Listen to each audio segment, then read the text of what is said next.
바울은 고린도 교회에 대해서 1장 2절 상반절에서 이렇게 말합니다. 고린도에 있는 하나님의 교회, 이렇게 표현합니다. 이 말을 직역으로 하면 고린도 안에 존재하는 하나님의 교회, 혹은 다르게 설명하면 고린도에 있으나 하나님께 속한 교회라는 의미입니다. 여러분, 교회는 고린도에 있습니다. 교회는 고린도에 있어야 합니다. 여러분, 교회는 꼭 필요한 곳에 있어야 되죠. 세상에 교회가 있어야 합니다. 그러나 세상 속에 존재하지만 세상에 속하지 않습니다. 바울이 고린도 교회를 향해서 이렇게 말씀을 시작하고 있는데요. 이렇게 시작하는 이유는 고린도 교회가 너무 고린도화 되어 버렸다는 사실입니다. 고린도 교회의 세속화는 인간 지도자를 중심으로 시기와 분쟁과 분열로 나아갑니다. 물론 어느 공동체든지 사람에 대해서 호불호가 있게 마련입니다. 그렇게 나누어질 수 있습니다. 그런데 문제는 이것이 교회 공동체의 분열로 나아간다는 데 있다는 거죠. 이게 문제입니다. 그렇다고 해서 교회 분열은 단순히 성격 차이나 교회 정치의 문제가 아니라는 것입니다. 교회가 분쟁이 일어나고 교회가 분열이 일어나는 것은 이것은 복음의 변질 때문에 일어나는 것입니다. 바울은 10절에서 17절까지 아볼로파, 바울파, 게바파, 그리스도파 이렇게 나누어졌다고 지적합니다. 그리고 나서 해결책인 것처럼 보여지는 하는 말씀이 리더십에 문제가 있으니까 우리 리더십을 취리하십시다. 리더십을 바꿉시다. 리더십을 다 없애고 어떻게 새롭게 하십시다. 이런 행정적인 대책을 제시하지 않고 있다는 것입니다. 대신 교회가 분열로 인해서 어려움을 겪고 분쟁이 일어났는데 말의 지혜로 하지 말고 그리스도의 십자가가 헛되지 않게 해야 한다라고 1장 17절에 말씀하고 있습니다. 곧바로 그리스도의 십자가를 말하고 있죠. 바울은 이 분쟁이 얼마나 신학적으로 문제가 있고 리더십이 제대로 훈련이 되지 않아서 그러니 재교육을 하고 온전한 리더십으로 세워가야 한다 그렇게 말하지 않고 있다는 것입니다. 지도자를 따라서 생긴 분쟁을 그리스도의 십자가를 헛되게 하는 것 이렇게 표현하고 있다는 것입니다. 여기 헛되게 한다는 말은 효력을 없앤다, 내용물을 제거한다 그런 의미입니다. 그러니까 십자가의 본래 의미가 있는데 그 본래 의미를 제거하는 상태가 되는 것이 그리스도의 십자가가 헛되게 되는 것을 의미합니다.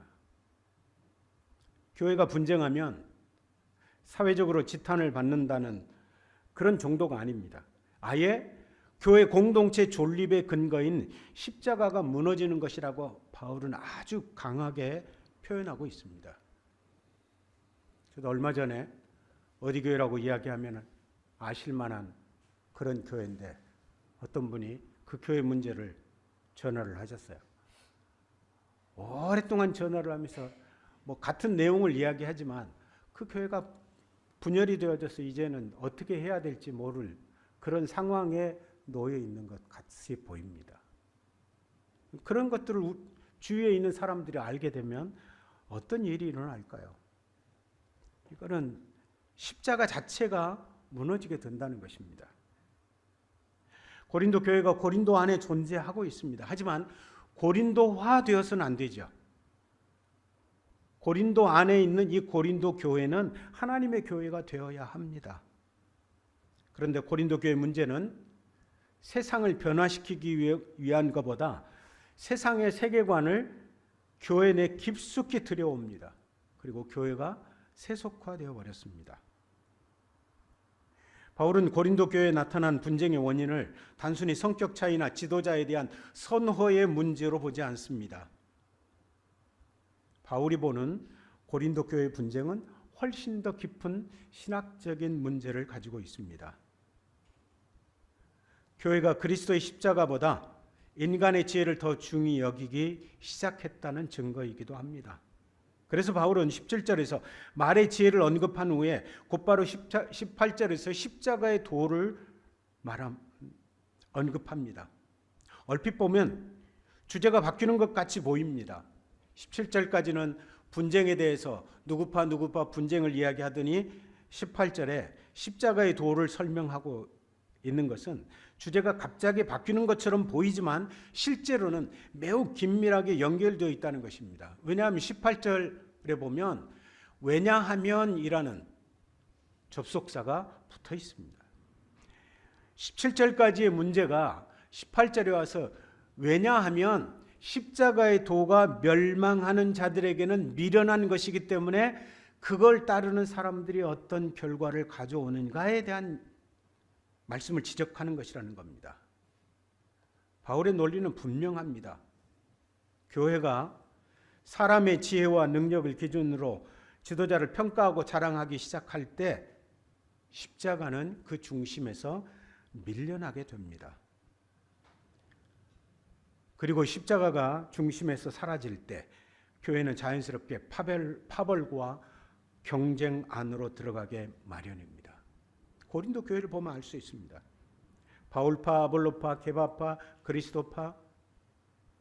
이 고린도 교회의 모습은 단순한 취향의 차이가 아니라 십자가의 신앙을 잃어버린 결과로 보고 있습니다. 왜냐하면 십자가는 인간의 모든 자랑을 무너뜨리기 때문에 그렇습니다. 그런데 교회 안에서 인간의 능력을 자랑하고 그것을 따름으로 분쟁에까지 와 있다고 하는 것은 무엇을 의미합니까? 십자가 신앙을 잃었다는 것을 증명해 보여주고 있다는 거죠. 십자가 앞에서는 누구도 자신을 높일 수 없습니다. 누구도 다른 사람보다 우월하다고 주장할 수 없습니다. 예수 그리스도의 죽음 앞에서 모든 사람은 동일한 죄인입니다. 동일한 은혜의 수혜자일 뿐입니다. 따라서 십자가를 바르게 이해하는 사람은 사람을 자랑하지 않습니다. 오직 그리스도만 자랑하게 됩니다. 반대로 말의 지혜는 사람을 중심에 세웁니다. 인간의 능력과 학식, 웅변과 영향력을 기준으로 사람을 평가하게 만듭니다. 그러나 십자가의 도는 오직 그리스도만 중심에 세웁니다. 이것이 바울이 17절의 말의 지혜와 18절의 십자가의 도를 대조시키는 이유입니다. 그래서 바울은 십자가의 도는 멸망하는 자들에게는 미련한 것이요 구원을 받는 우리에게는 하나님의 능력이라고 선언합니다. 바울은 단순히 두 종류의 사람을 구분하는 게 아닙니다. 두 개의 세계관을 대조하고 있습니다. 그런데 여기에 흥미로운 것은 바울이 여기서 하나님의 능력을 인간의 나약함이나 약함과 비교하고 있지 않다는 것입니다. 하나님에게 힘이 있는데 인간의 연약함과 비교해서 설명하려고 하지 않고 오히려 하나님의 능력을 인간이 생각하는 미련함과 대조하고 있습니다. 이것은 당시 고린도에 살고 있는 사람들을 생각하던 능력의 개념이기 때문에 그렇습니다. 고린도는 로마 제국의 대표적인 상업 도시 중에 한 도시였습니다. 따라서 부와 성공, 사회적 영향력과 명예를 추구하는 문화가 지배하던 곳입니다. 사람들은 재산과 지위와 철학적 지식과 뛰어난 웅변수를 능력의 증거로 여겼습니다. 고린도 교회 안에 형성된 파벌 역시 이러한 세속적 가치관이 교회 안에 들어온 결과였습니다. 그러나 바울은 십자가를 통해 전혀 다른 능력을 제시합니다. 세상의 능력은 상대를 이기고 자신을 높임으로 드러나지만 하나님의 능력은 자신을 비우고 내어줌으로 나타납니다. 그래서 하나님의 능력인 십자가가 세상의 눈에는 패배처럼 보입니다. 그러나 하나님께서는 바로 십자가를 통해서 죄와 죽음을 정복하셨습니다. 그래서 우리가 십자가를 놓쳐서는 안 된다는 거죠. 이런 이유로 바울은 19절에서 이사야의 말씀을 인용하며 인간이 자랑하는 지혜가 결국 하나님 앞에서 무너질 수밖에 없음을 선언하고 있습니다. 19절과 20절에 보면 기록된 바 내가 지혜 있는 자들의 지혜를 멸하고 총명한 자들의 총명을 폐하리라 하였으니 지혜 있는 자가 어디 있느냐? 선비가 어디 있느냐? 이 세대의 변론가가 어디 있느냐? 하나님께서 이 세상의 지혜를 미련하게 하신 것이 아니냐라고 이야기합니다. 이 말씀은 원래 이사야 시대에 유다의 지도자들은 아수르 위협 앞에서 하나님을 의지하지 않고 자신들의 외교력을 의지했습니다. 정치적 계산을 통해서 그 문제를 해결해 보려고 했습니다. 하나님께서는 이사야 선지자를 통해서 그걸로 해결할 수 없다고 지적하고 있는 이사야서의 말씀입니다. 그 당시에 유대인들은 스스로 지혜롭다고 생각했습니다. 그러나 하나님은 그들의 지혜를 무너뜨리셨죠. 바울은 이 말씀을 가져다가 고린도 교회에 적용하고 있습니다. 이 구절의 구조를 보면 이렇습니다. 멸한다는 말이 먼저 나오고 지혜 있는 자들의 지혜 그리고 총명한 자들의 총명 그것을 폐하겠다라고 하나님이 말씀하십니다.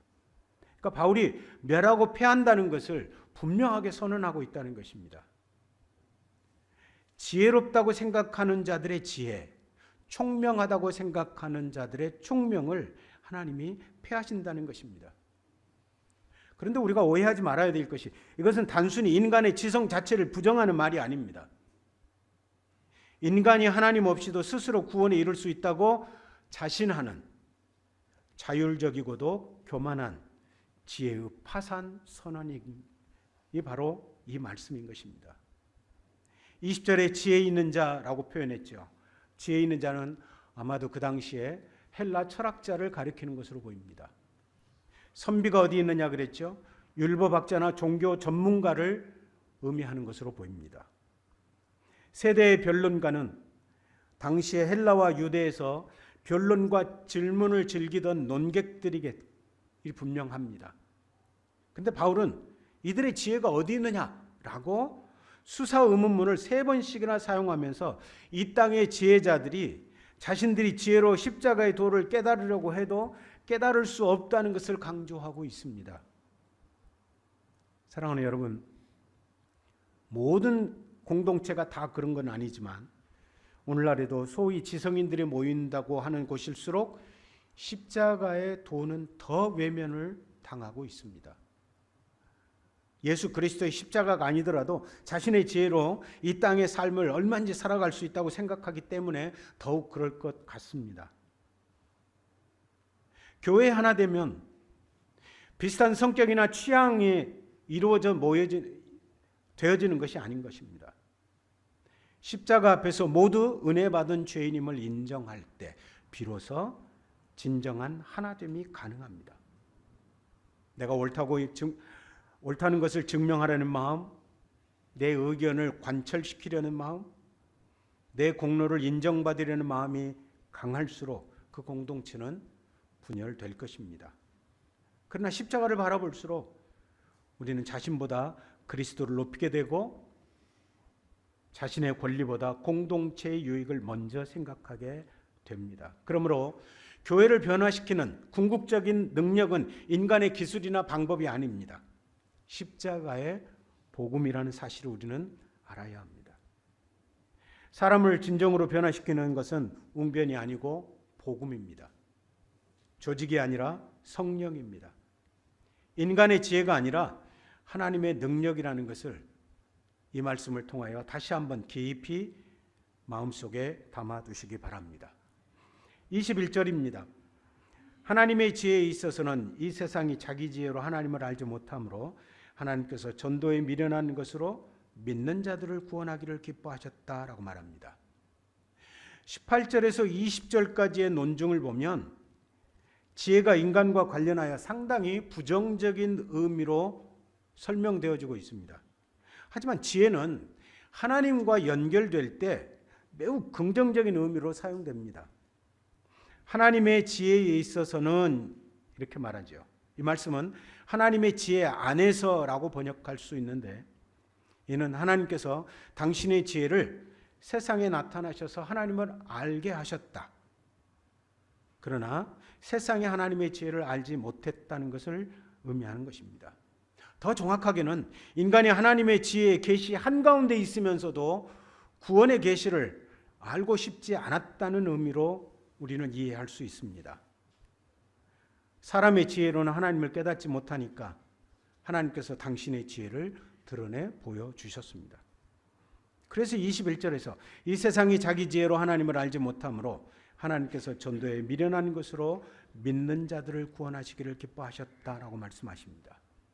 전도에 미련한 것, 이 말은 전도 행위 자체를 말씀하시는 것이 아닙니다.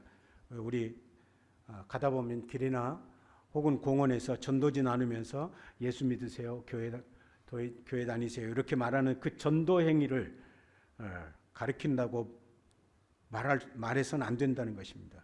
여기에 전도에 미련한 것을 할 때 전도라는 말은 선포된 메시지의 미련함이라는 것입니다. 곧 십자가에 못 박힌 그리스도를 전하는 복음 선포의 내용을 가리키는 것입니다.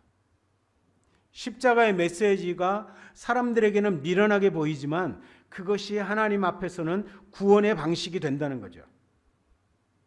그러니까 전도란 인간의 지혜로는 결코 깨달을 수 없는 하나님만의 구원 방식을 가리킵니다. 이것이 십자가죠. 당시의 유대인들이나 고린도 사회의 통념상 십자가에 매달린 메시아, 이런 표현은 사실은 존재하지 않는 표현일 수 있습니다. 십자가에 달린다는 말과 메시아라는 말이 함께 사용할 수 없는 개념인 거죠. 이들에겐 도저히 용납이 안 되는 거죠. 여러분 혹시 차가운 불이라고 말할 수 있습니까? 차가운 불. 아니면 뜨거운 아이스 아메리카노. 이건 말 자체가 서로 안 맞잖아요. 십자가에 달리신 메시아. 이거는 마치 이렇게 전혀 사용할 수 없는 그런 개념과 같다는 것입니다. 하지만 바울은 지금 사용하고 있습니다. 십자가에 달린 메시아. 하나님은 그리스도이신 예수님이 십자가에 달리게 하심으로 구원을 이루셨습니다. 그래서 사람들이 십자가를 보면서 미련하다라고 한 것입니다. 그렇지만 하나님은 전도에 미련한 것으로 모두가 은혜가 필요하고 모두가 믿음으로만 구원에 이를 수 있게 하신 것입니다. 인간의 지혜를 초월하는 하나님의 지혜가 십자가 안에 감추어져 있다는 선언이기도 합니다. 이것이 바울이 말하는 복음의 역설이고 고린도전서 1장을 관통하는 십자가 신학의 핵심인 것입니다. 여러분, 이런 구원의 십자가를 헛되이 여기면 교회에 균열이 일어납니다. 분쟁으로 나누어지게 되어 어려워지는 것은 당연할 것입니다. 사랑하는 여러분, 여러분은 무엇을 신뢰하고 계십니까? 사람을 변화시키는 힘이 어디에 있다고 여기십니까? 십자가의 복음을 붙드는 사람은 눈에 보이는 성공보다 하나님의 약속을 믿고 인간의 능력보다 하나님의 능력을 의지하며 화려한 결과보다 말씀에 대한 충성을 선택하게 됩니다. 이것이 바로 전도에 미련한 것을 믿는 사람이 살아가는 삶의 모습입니다. 그러므로 전도에 미련한 것을 믿는 삶이란 십자가의 논리로 살아가는 삶입니다. 자신을 높이기보다 낮추고, 경쟁하기보다 섬기고, 자랑하기보다 감사하고, 자신의 능력보다 하나님의 은혜를 의지하는 삶입니다. 세상은 그것을 미련하다고 말할지 모르죠. 그러나 바로 그 길이 하나님께서 기뻐하시는 지혜의 길이며 교회를 하나 되게 하고 성도를 온전히 세우는 참된 능력의 길임을 우리 다시 한번 새기는 우리 모두가 되어 가십시다. 바울이 여기까지 하나님의 지혜에 대해서 말했습니다. 그래도 세상은 여전히 귀를 기울이지 않습니다. 왜 그렇게도 십자가를 거부하는 것일까요? 왜 하나님의 지혜인 십자가를 미련하게 여기고 받아들이지 못하는 것일까요? 22절과 23절에 보니까 유대인은 표적을 구하고 헬라인은 지혜를 찾으나 우리는 십자가에 못 박힌 그리스도를 전하니 유대인에게는 거리끼는 것이요 이방인에게는 미련한 것이로다 라고 말합니다. 바울은 18절에서 21절에서 인간의 지혜와 하나님의 지혜가 근본적으로 충돌된다는 원리를 설명했습니다. 그리고 나서 22절에서 26절까지는 유대인과 헬라인이라고 하는 대표적인 예를 들어서 그 충돌이 실제로 역사 속에서 어떻게 나타났는지를 보여주고 있습니다. 인간의 지혜는 추상적인 개념이 아니라 각 시대와 문화 속에서 다양한 모습으로 나타나게 됩니다. 당시 유대인들은 어떤가요? 하나님께서 역사하신다는 증거로 눈에 보이는 능력과 기적을 요구했습니다. 반면 헬라인은 철학적 논리와 사상적 체계를 통해 진리를 찾으려고 했죠. 결국 유대인은 능력을 추구하고 헬라인은 지혜를 따라갑니다. 그러나 하나님께서는 그 어느 쪽의 기대에도 맞지 않는 십자가를 제시하고 십자가를 통해서 자신을 나타내셨습니다. 여러분 어떤가요? 유대인이 하나님을 찾는 방법과 헬라인이 하나님을 찾는 방법은 어떤가요? 완전히 다릅니다. 능력과 기적과 그리고 지혜, 이런 것들로 하나님을 찾으려고 합니다. 그런데 공통점이 있습니다. 무엇입니까? 이 두 부류는 자신들이 정해놓은 기준으로 하나님을 판단하고 하나님을 찾아가려고 했다는 것입니다. 능력을 요구하고 지혜를 요구하지만 그러나 자기들이 세워놓은 기준으로 하나님을 찾아가려고 이들이 애를 썼다는 것입니다. 존경받는 사람이 십자가에 못 박힐 리 없다고 생각했을 것입니다. 오래전에 회복이라고 하는 다큐가 있었습니다. 예루살렘에서 그리스도인들이 어떤 삶을 사는지, 크리스천 주들이 어떻게 핍박을 받고 있는지 실제로 사건에서 일어난 사건을 가지고 다큐로 우리 한국 감독이 만들어냈습니다. 그때 유대인들에게 예수 믿으라고 이야기하는데 유대인들이 큰 소리를 치면서 이렇게 말하죠. 우리가 버린 쓰레기를 당신들이 믿는다고 했는데 우리가 예수를 믿겠습니까?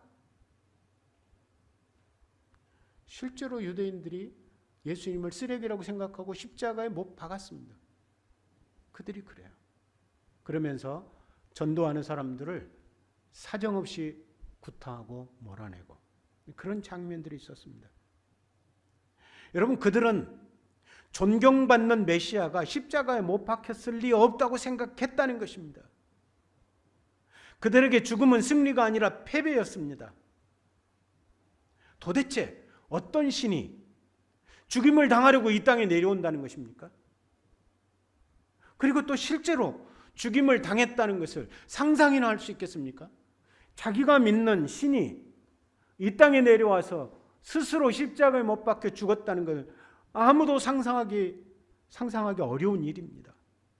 그런데 예수님은 그렇게 되셨습니다. 그러니 그들에게는 십자가의 메시지는 한마디로 기준 미달이죠. 그러나 사람들이 그러든 말든 바울의 주장은 한결같이 분명합니다. 그러나 우리는 십자가에 못 박힌 그리스도를 전한다. 바울은 인간이 무엇을 원하느냐보다 하나님께서 무엇을 행하셨냐를 더 중요하게 보았습니다. 유대인이 표적을 요구한다 그래서 하나님께서 더 큰 표적으로 보여주셔서 그들을 구원하신 것이 아닙니다. 헬라인이 지혜를 구한다고 해서 철학적 사변을 통해서 그들을 구원하신 것도 아닙니다. 표적과 지혜를 중시하는 인간적인 요구와 십자가와 구원을 이루는 메시아의 양립은 불가능합니다. 여러분, 하나님께서는 사람들이 받아들이지 못하니 십자가의 도를 인간이 충분히 이해할 수 있을 정도로 변형시켜서 듣기만 하면 혹 빠질 수 있는 그런 변형해서 복음을 제시하지 않고 있습니다. 오직 부르심을 받는 자들에게는 유대인이나 헬라인이나 그리스도는 하나님의 능력이요 하나님의 지혜니라 그랬습니다. 여러분, 저는 이런 생각을 가끔 합니다. 십자가의 도를 이 지구상에 있는 모든 사람들이 다 받아들이지 않는다면 10분 양보해서 그 십자가가 어리석을 수 있겠다. 그런 생각이 듭니다. 그런데 유대인이나 헬라인은 받아들이지 못하지만 바울이 뭐라고 이야기합니까? 부르심을 받은 자들은 십자가에 죽으신 예수님이 그리스도시요 하나님의 능력이시고 하나님의 지혜라고 믿는다는 것입니다. 여러분, 어떤 사람은 믿습니다. 어떤 사람은 안 믿습니다. 아니, 모두 다 안 믿으면 이것은 잘못된 것이라고 치부할 수도 있을지 모르지만 어떤 사람은 이 복음을 받아들이고 믿는다는 것입니다. 그러니까 이 복음은 어리석다고 말하기는 어렵다는 거죠. 부르심을 받은 자들. 그렇다고 해서 한정되게 이 유대인이나 헬라인들은 당신들은 구원의 반열에 들어올 수 없습니다라고 선을 그어버린 것도 아닙니다. 부르심을 받은 자들에게만 그런 것이 아니라 한 걸음 더 나아가지요. 표적을 구하는 유대인에게나 지혜를 구하는 헬라인에게나 하나님의 능력이요 지혜라고 바울이 복음을 제시하고 있습니다. 인종과 문화의 구분을 넘어 하나님의 부르심을 받는 자들에게 동일하게 드러난 진리입니다. 이제 인간 앞에 두 길이 있죠. 자신의 지혜를 붙들고 십자가를 거부할 것이냐, 하나님의 부르심 안에서 십자가를 능력과 지혜로 받아들일 것이냐. 둘 중에 하나의 길을 가야 하는 거죠. 그래도 사람들이 미련하다고 하니까 이 바울이 한 걸음 양보한 것처럼 보입니다. 예, 좋습니다.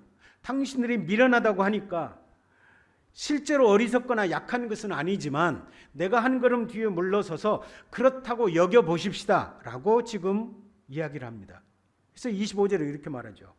하나님의 어리석음이 사람보다 지혜롭고 하나님의 약하심이 사람보다 강하니라.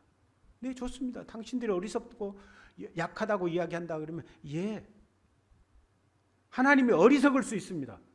그런데 사람보다 지혜롭습니다. 하나님이 약하다고 보여줄 수 있습니다. 그럼에도 불구하고 사람보다 강합니다라고 이야기하고 있다는 것입니다. 이거는 그냥 제 식으로 해석해서 말씀드린 겁니다. 성경학자들은 또 다르게 해석하고 있습니다. 하나님 인간보다 더 지혜롭고 강하시지만 여기 바울의 논리는 하나님께서 인간이 가장 어리석다고 생각하는 방법과 가장 약하다고 생각하는 방식을 통해서 인간의 모든 지혜와 능력을 압도하신다는 것입니다. 다시 말씀드리지만 하나님께서는 인간이 생각하는 방식으로 당신의 구원의 지혜를 드러내지 않으십니다. 구원의 주도권이 인간에게 있지 않고 하나님께 있으며 인간의 지혜와 능력이 아니라 하나님의 은혜와 능력만이 구원을 이루는 유일한 근거라고 바울은 선언하고 있습니다. 고린도 교회는 복음을 믿고 구원을 받은 공동체였습니다. 하지만 여전히 세상의 가치관을 버리지 못하고 있었습니다. 그들은 예수 그리스도를 믿었지만 세상이 중요하게 여기는 지혜와 능력, 명예와 영향력을 함께 추구했습니다. 그래서 나는 바울에게, 나는 아볼레에게, 나는 게바에게 그렇게 말하면서 자신이 따르고 있는 그 공동체가 훨씬 더 우월하다고 그렇게 여기며 생각한 것입니다. 복음 안에서 하나가 되어야 할 교회가 세상의 경쟁 원리를 교회 안으로 끌어들인 것입니다. 바울이 이것을 지적하는 이유는 고린도 교회가 진정으로 자랑해야 할 것이 사람의 능력이나 지도자의 탁월함이 아니라 십자가에 달리신 그리스도라는 것을 가르치기 위해서 그렇습니다. 그들이 찾고 있던 능력은 이미 예수님 안에 있습니다. 그들이 추구하던 지혜 역시 이미 그리스도 안에 있습니다. 그런데도 그들은 다시 세상의 기준으로 사람을 평가하고 있었던 거죠. 사랑하는 여러분, 우리는 이미 그리스도의 능력과 지혜를 가지고 있습니다. 그러면서도 세상의 가치 기준으로 사람들을 좀 더 똑똑하고 좀 더 낫다고 여기고 있는 것은 아닌지 우리 자신들을, 우리 공동체를 냉철하게 돌아봐야 하지 않을까요? 우리 교회는 어떻습니까? 사람을 자랑하지 말고 그리스도를 자랑하십시다. 교회의 힘은 지혜와 능력이 있는 성도들이 많은 곳에 있지 않고 십자가에 달리신 그리스도 안에 있다는 사실을 기억하라고 도전하는 바울의 소리에 귀를 기울이는 믿음의 지체들이 우리 모두 되어 가십시다. 26절을 보겠습니다. 형제들아 너희를 부르심을 보라. 육체를 따라 지혜로운 자가 많지 아니하며 능한 자가 많지 아니하며 문볼 좋은 자가 많지 아니하도다 그랬습니다. 바울은 18절 이하에서 십자가의 도가 어리석은 세상의 지혜와 대조적으로 다르다고 가르쳐 왔습니다. 그렇다면 하나님의 구원 방식이 세상의 구원 방식과 다르다는 것을 보여주어야 할 차례가 된 것입니다. 고린도 교회 안에 세상에서 말하는 지혜로운 사람, 능력 있는 사람, 높은 지위에 있는 사람들이 얼마나 되는지 스스로 고린도 교회 교인들에게 서로 돌아보라고 말하고 있습니다. 고린도 교회는 1세기의 엘리트라고 칭하고 지혜롭고 정치적으로 영향력이 있고 가문이 훌륭한 자들이 많지 않았다는 것을 알게 됩니다. 물론 고린도 교회 안에도 재산이 많고 유력한 사람들도 있었습니다.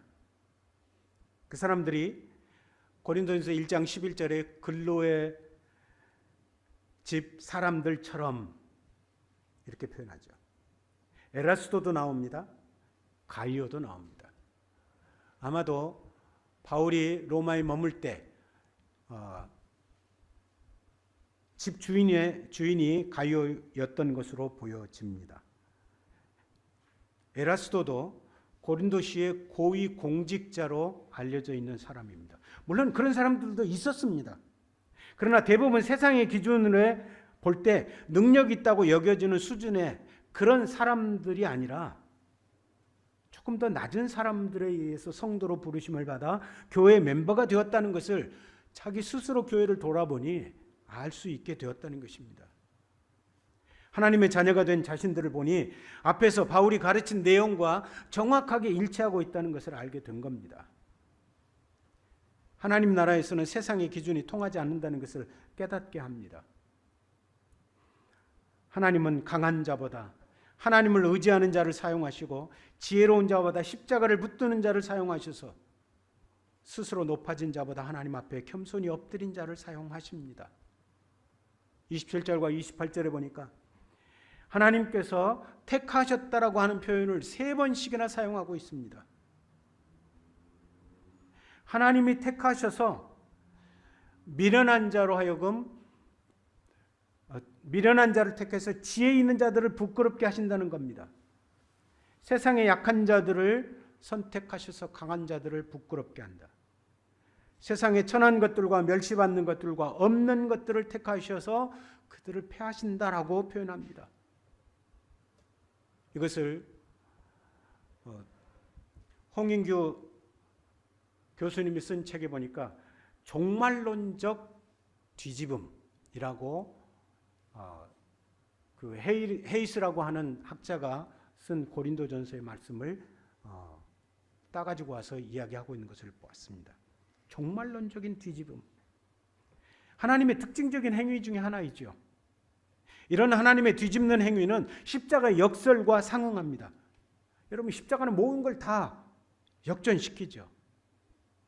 하나님께서는 오직 십자가의 은혜로 세상의 엘리트들보다 세상에서 낮은 자들을 영광스러운 자기 백성으로 삼으셨습니다. 하나님께는 인간의 어떤 성취나 지혜나 권력이나 부나 명성은 아무런 의미가 없습니다. 겸손하게 오직 그리스도를 의지하는 믿음만을 인정하시고 믿음의 사람들을 당신의 영광에 참여하게 하시는 것입니다. 하나님께서 이렇게 하시는 이유가 무엇입니까? 29절에 보니까 아무 육체도 하나님 앞에서 자랑하지 못하게 하기 위함이다. 우리 그리스도인들이 존재하는 것은 그리스도 예수 안에서 우리를 구원하신 하나님의 은혜 때문이라고 30절 상반절에 말씀합니다. 예수는 하나님으로부터 나와서 우리에게 지혜와 의로움과 거룩함과 구원함이 되셨다라고 말합니다. 여러분, 의로움은 무엇입니까? 도덕적 성취가 아니라 죄 용서함을 받아 하나님께 용납되는 것을 의미합니다. 거룩하게 하셨다라고 말하죠. 하나님께 속한 자로서의 지위를 가리킵니다. 구원함 혹은 구속함이라는 말은 악한 세력에서 벗어나 진정한 주인이신 그리스도께 속했다는 것을 보여주는 말씀입니다. 그러니까 예수 그리스도를 통해서 의로움과 거룩함과 구원함이라고 하는 그 지위를 받음으로 하나님 나라의 가족의 일원이 되었다는 것을 의미하는 것입니다. 영광스러운 지위를 가리키죠. 그러므로 우리는 세상의 헛된 영광을 자랑하지 말고 하나님과 그의 자비하심만을 자랑해야 할 것입니다. 그래서 29절에 아무 육체도 하나님 앞에서 자랑하지 못하게 한다라고 말씀하시고 나서 31절에서도 자랑하는 자는 주 안에서 자랑하라 함과 같게 하려 한다라고 말합니다. 여기 주 안에서 자랑하라라고 하는 말은 주님만 자랑하라고 하는 원어의 의미를 가지고 있습니다. 바울은 여기서 에레미야 9장 23절과 24절을 인용합니다. 그리고 영광 받으실 분은 오직 하나님 한 분뿐이라는 것을 강조합니다. 하지만 고린도 교회는 지혜와 권력과 출생 신분을 자랑하고 주장했습니다. 결국 그것 때문에 교회의 분쟁이 일어나게 되죠. 고린도 교회는 세상 방식으로 교회를 이해하려고 했습니다. 세상에서 뛰어난 지도자가 있어야 공동체가 성장하고 더 많은 지식을 가진 사람들이 교회에서도 존경받으며 강한 사람이 약한 사람을 이끄는 것을 당연하게 여겨왔습니다.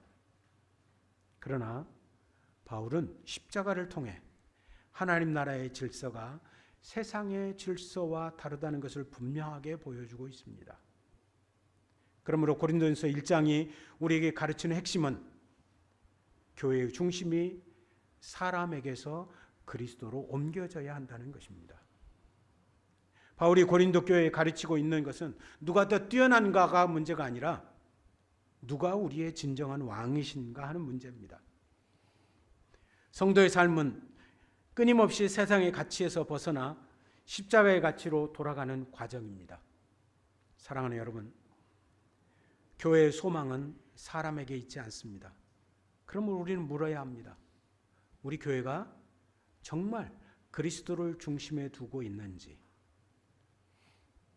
물론 여기에 사람이라고 전혀 사람이 필요 없다는 것을 의미하는 것은 아니죠. 그리스도를 중심에 둔 변화된 사람이 중심이 되어야 한다는 것입니다. 그리스도의 이름으로 여전히 사람의 능력과 지혜를 자랑하고 있지는 않는지 우리가 돌아보아야 할 것입니다. 십자가는 교회의 장식이 아니라 교회의 존재 근거입니다. 이것이 고린도전서 1장에서 우리에게 보여주는 강조점입니다. 또한 우리 교회가 끝까지 붙들어야 할 복음의 본질이라는 것을 늘 기억하는 믿음의 지체를 되시기 바랍니다.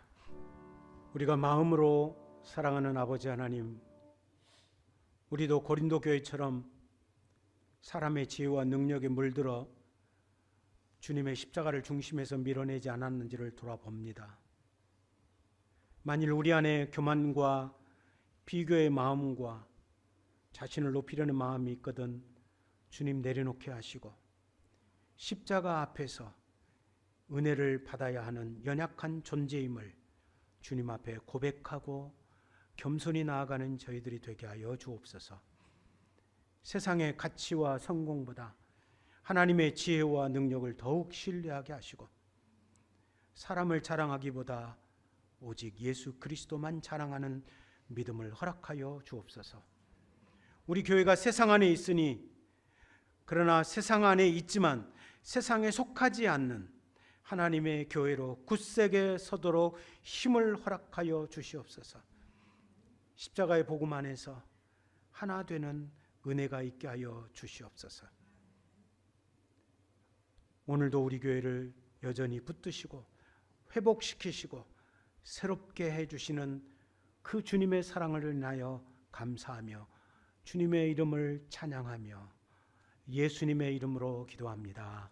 아멘.